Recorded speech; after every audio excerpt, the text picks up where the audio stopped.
At Lowe's, every pro is an MVP to us. It doesn't matter how big or small your business is. If you're a plumber, roofer, electrician, or remodeler, your business earns back when you spend, gets exclusive offers, and paint rewards. It all adds up to help drive your business. Join Lowe's MVP's Pro Rewards and Partnership Program today. Minimum purchase required. Earnings and paint rewards awarded as Lowe's e-gift cards. Exclusions, restrictions, and more terms apply. Valid through 12/31/22. See Lowe's.com/L/Pro Loyalty terms. Subject to change. U.S. only.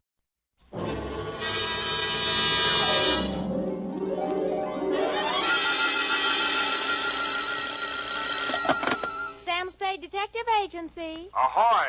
It's me. Just came ashore. From what? A boat? A ship, Effie, a ship. Anything over 400 gross tons is a ship. Anybody knows that. Well, may I inquire what was your port of call? Calcutta. My, that was a quick trip. Well, Effie, I'll tell you, I got so homesick for you I couldn't stand it, so I assembled my gear and jumped ship. Why, Sam, how sweet. Fast there, gal. I'll be right down to dictate my report.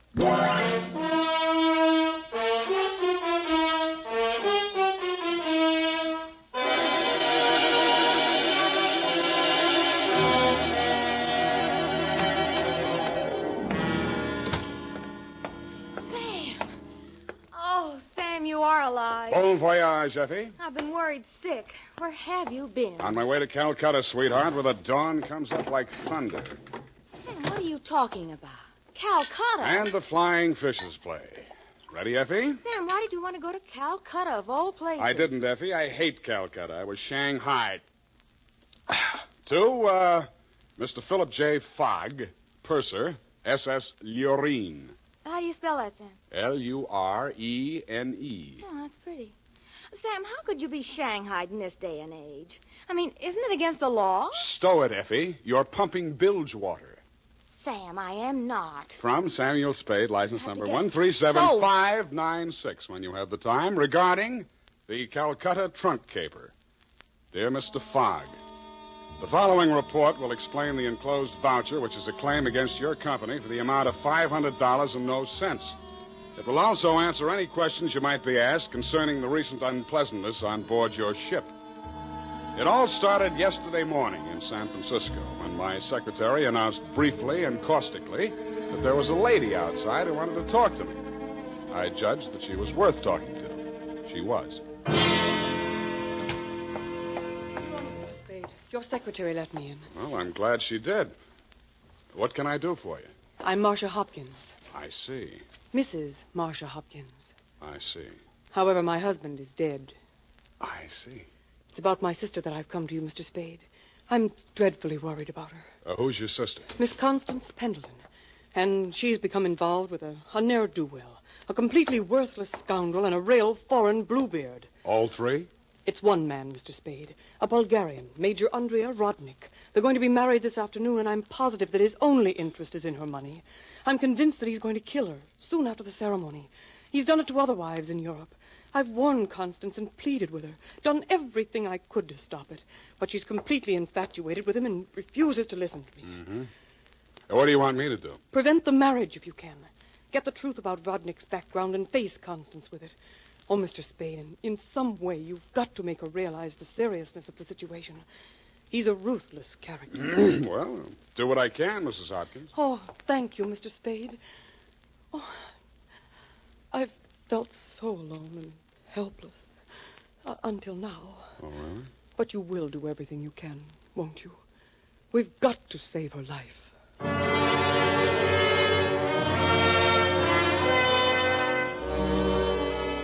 She daubed at her eyes with a stamp-sized handkerchief, patted the red-gold hair of the temples nervously, smiled at me bravely, and swayed out. By telephone, I learned that the Vrodnik-Pendleton marriage license had been issued 4 days before, and that on the same day, Constance Pendleton had withdrawn a savings account to the tune of $45,000. I'd always wanted to, so I did it. I called at the Bulgarian consulate. What can I do on you? What do you know about Major Andrea Vrodnik? Ha! Andrea Vrodnik! On him we have hate, great sadness, with shame for the ground that walked under him. Oh? Ha! Andrea Vrodnik! Why is he so popular? On the devil he is driven without horns. 6 women he has killed. 6 times he has insulted the police of Europe by refusing to confess.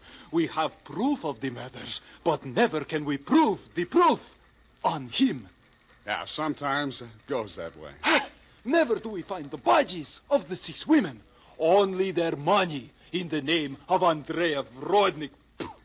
My pardon. Well, think nothing of it. You're just upset on you. You're interested on him. Why? You go to Europe? No, Vrodnik comes here. Here on San Francisco. He marries again. So I'm told. Oh, by all the means, you must prevent it. Go to him, brave man. You do the world a service. Make violence on him. Even do you hang for it. Your name will live.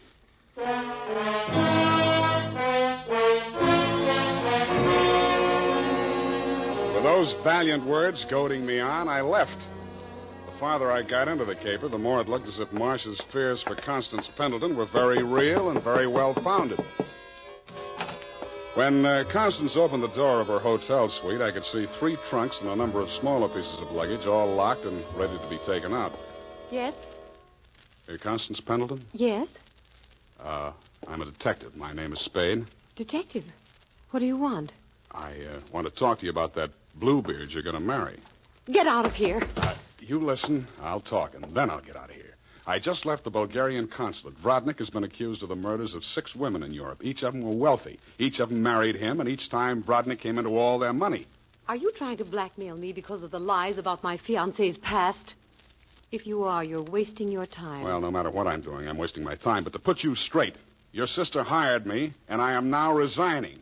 She's worried about you, not me. Then you should spend more time investigating your clients, Mr. Spade. You could have saved both of us some time. I have no sister. This is my wedding day. Goodbye, Mr. Spade.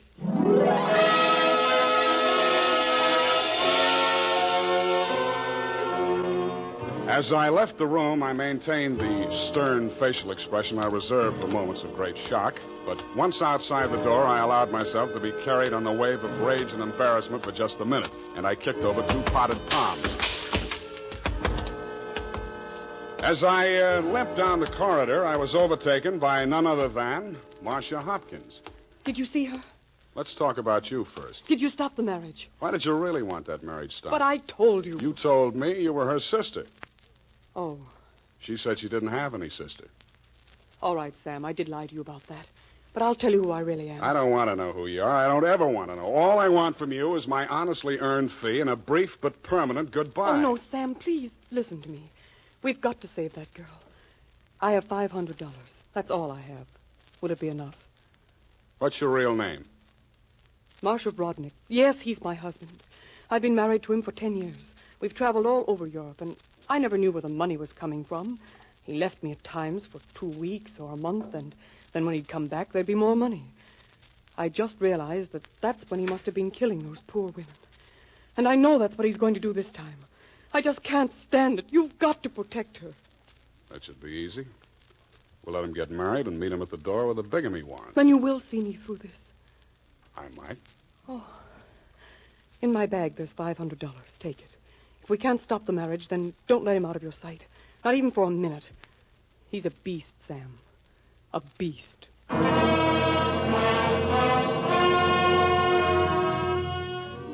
Marcia dropped me in front of the Beast's Hotel, and I climbed some fake marble steps to the 2nd floor and knocked at his door.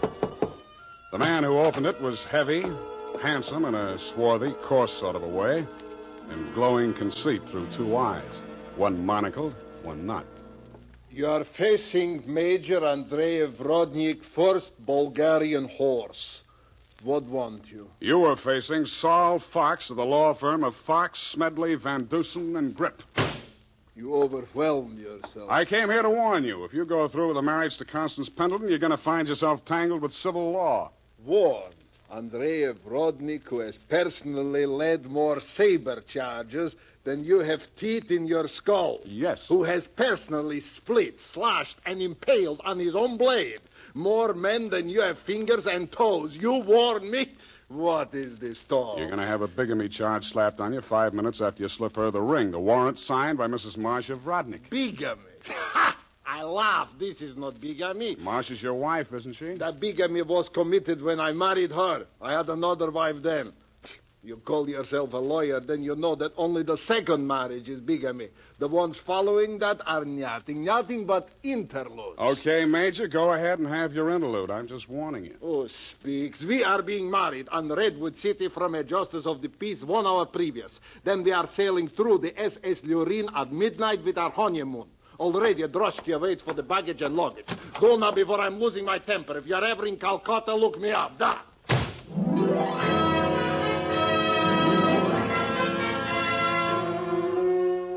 I could see the direct approach was getting me nowhere, so I decided to proceed by stealth.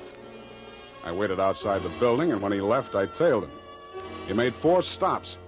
At a second-hand store, a hardware store, a surgical supply house, and an undertaker supply house.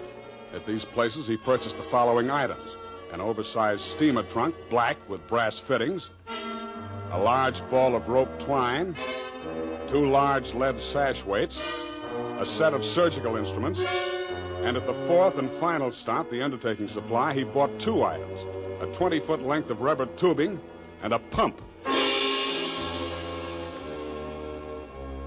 He returned to the second-hand store with his other purchases, put them inside the trunk, and ordered it sent up to Constance's hotel immediately, and thereupon it took himself to the same place. Marcia was waiting in the empty lobby when he went in. I crouched behind a pillar, turned up my hearing aid, and listened. Did you get the thing? Yeah. Now listen, my darling. We must work fast. As soon as the trunk arrives, before she has a chance to get to the telephone... Yes, Andre, but please, no cutting in the apartment. As you wish, my darling. Now, you know what you have to do. While I'm getting her into the trunk, you'll change her clothes, put on her traveling dress, the hat with the... What is it? What's the matter? Nothing.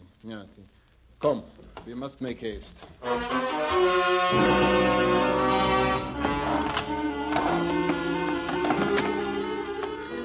They made haste to the elevators, and I made haste to the row of house telephone booths around the corner and called Constance's room.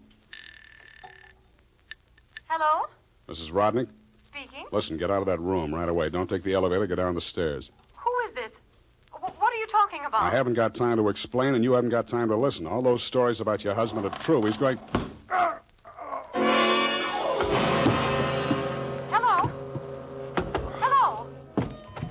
Are you still on the line? My hand clawed out to the door handle, but I couldn't reach it. I felt as if the walls were closing in around me, and just before it got dark, I had the crazy notion that I was inside Brodnick's big black trunk with the brass fittings. I could still hear Constance's voice way off in the distance, somewhere in the direction of Calcutta. I tried to shout to her, to warn her, and then the lid closed over me.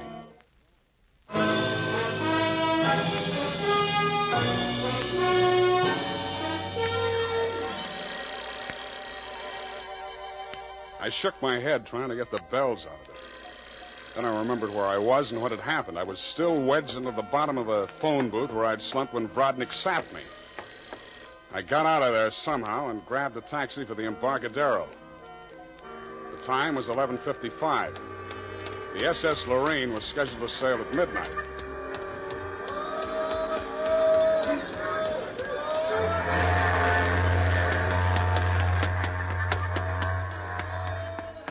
I was no sooner across it than they hauled up the gangplank and the ship started moving out of the berth.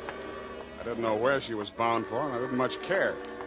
I checked the passenger list and found that Major and Mrs. Andrea Brodnick were in stateroom 12, A deck. 1 minute later, I was hammering on the door of stateroom 12. The woman in Brodnick's stateroom was Constance, and she was not in a trunk. I thought I told you to stop interfering in our affairs. Yeah, your husband told me to, but I didn't like the way he did it. Get out from here. Get out. I see you got your trunk in here where it's handy. Doesn't it make the stateroom kind of crowded? Why don't you give up, Mr. Spade? 2 times already. You are twice a fool. Marcia has no money to pay you. Neither have I, even if she had a case. And believe me, she has not. Oh, why do you even bother talking to him, Andre? Mr. Spade, will you go now, or will I have to call the steward and make a complaint against you? I went. I still thought Marcia Hopkins was somewhere on that ship. I still didn't like the look of that trunk. I found the purser's office and went in. You looked at me as if you thought I was a stowaway, Mr. Fogg, and you were right. I'll have to make arrangements for you to ride back with the pilot, Mr. Spade. You realize, of course, that you're subject to a fine. Look, I don't want to do anything illegal. You know, it was just an impulsive thing. Couldn't I book a passage? Oh, there's the matter of your passport. We could arrange your visa and so on in St. Pedro. We'll put in there in the morning. Well, that's good enough. How much is the fare? Oh, let me see. That's $483.97, exclusive of tax. Oh, hey, now, wait, I wasn't thinking of taking quite such an extensive voyage, you know. I just wanted to get a little sea air and... how much to Pedro? Well, I'm afraid you don't understand, Mr. Spade. This is not a coastwise steamer. Our first official port of call is Calcutta. Yeah, I know, but... Calcutta? That's in India. Well, don't you have something a little less expensive, like steerage or... There is only one stateroom available, number 14A deck. Take it or leave it. Okay, Calcutta.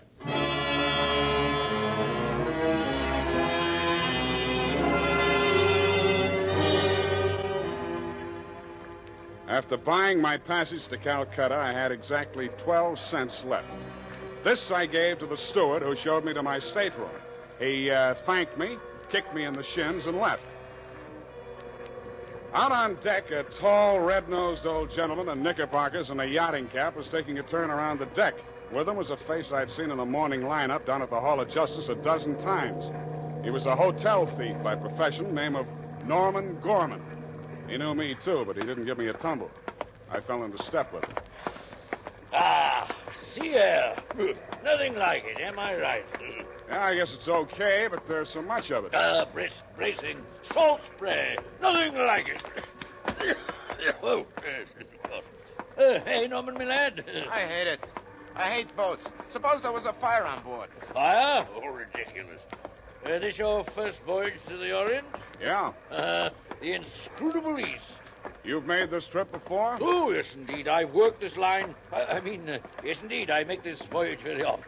Business interest out in India. Tea, you know. Runs in my family. Sturgis's Golden Orient in the little yellow package. Ever tried it? No, I never indulged. Huh? Don't drink tea. That's ridiculous. Commodore, I need a drink. I ain't happy. Suppose there was a fire on board here. Well, let's all have a drink. Yeah, suppose there was Shall a we? fire. Come on, I'll shot you to a drink, sir. Not me, Commodore. I just remember this is Fire Prevention Week.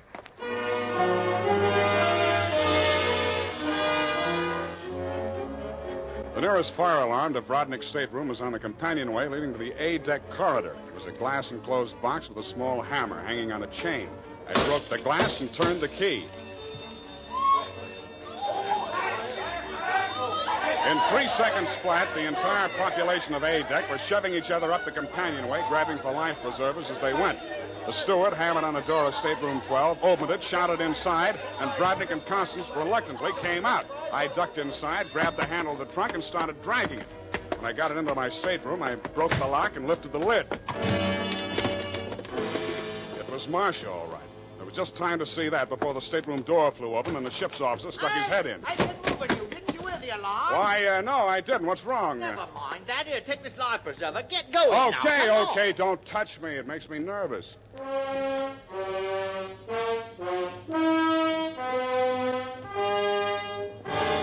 20 minutes later, the captain announced to the mob up on the deck that it was a false alarm, and the passengers drifted back to their cabins. I tried to look casual as I unlocked my stateroom door and walked in.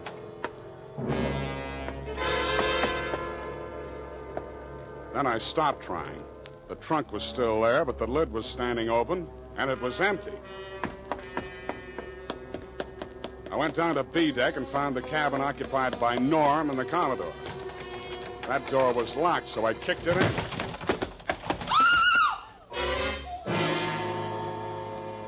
You could still see the marks on her wrists and ankles where the cord had been. It was the girl I had seen in the trunk. It was Marcia Hopkins, and she was very much alive. Oh, I'm sorry. I thought it was... Oh, what am I going to do? What am I going to do? You've got to help me, Sam. Why should I help you? He's crazy. They're both crazy. It all depends on who's in the trunk, doesn't it, Marcia? When it was Constance, you didn't think he was so crazy. Oh, don't you understand?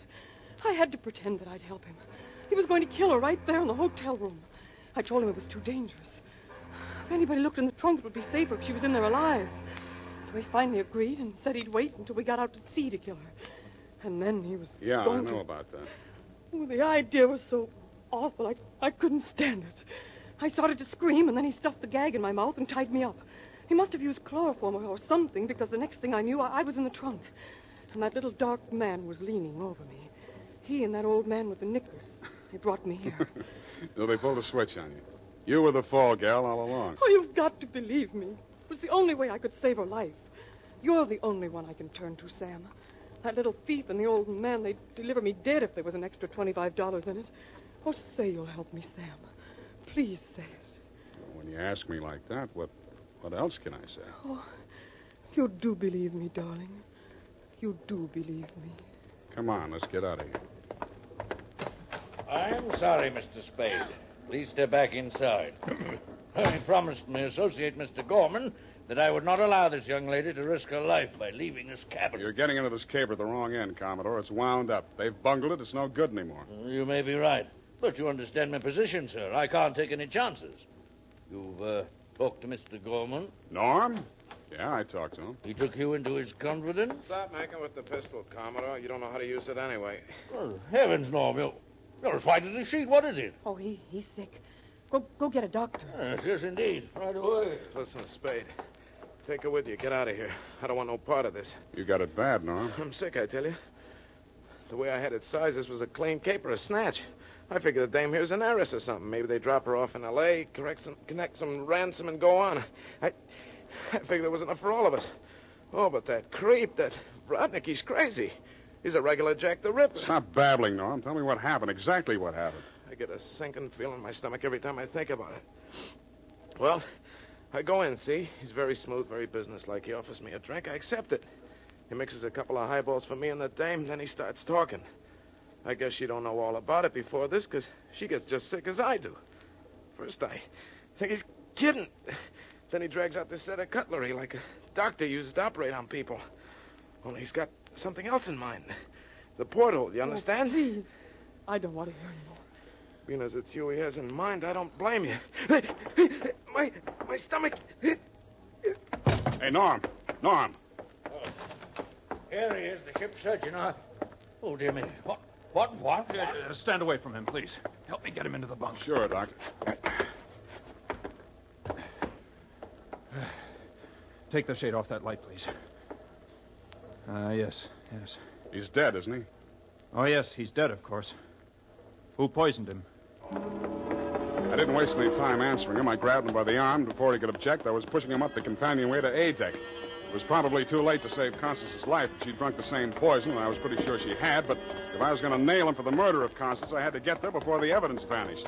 We got there just in time. I don't need to tell you what we saw, and I'd rather not. Rodnick rose slowly to his feet, clicked his heels military fashion, and bowed very low. The ship's surgeon. How opportune. Perhaps you could advise me, Doctor. After all, I am, in all honesty, even still, a mere amateur at this sort of thing.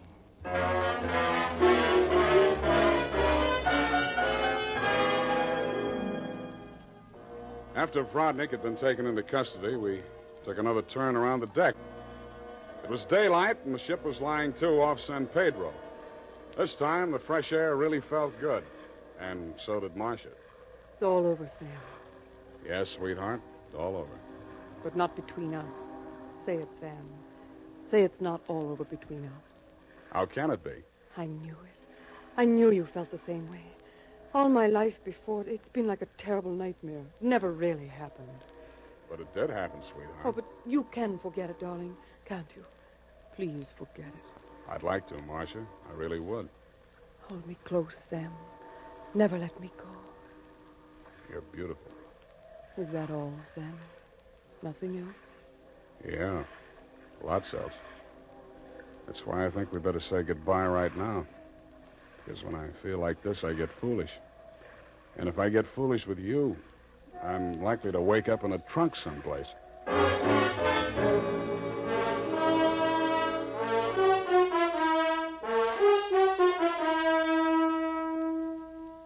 And that, Mr. Fogg, is the true account of the Calcutta trunk caper. As my voyage was interrupted through no fault of my own, I trust you will advise your company to refund my passage minus the one-way trip to San Pedro. Period, and a report.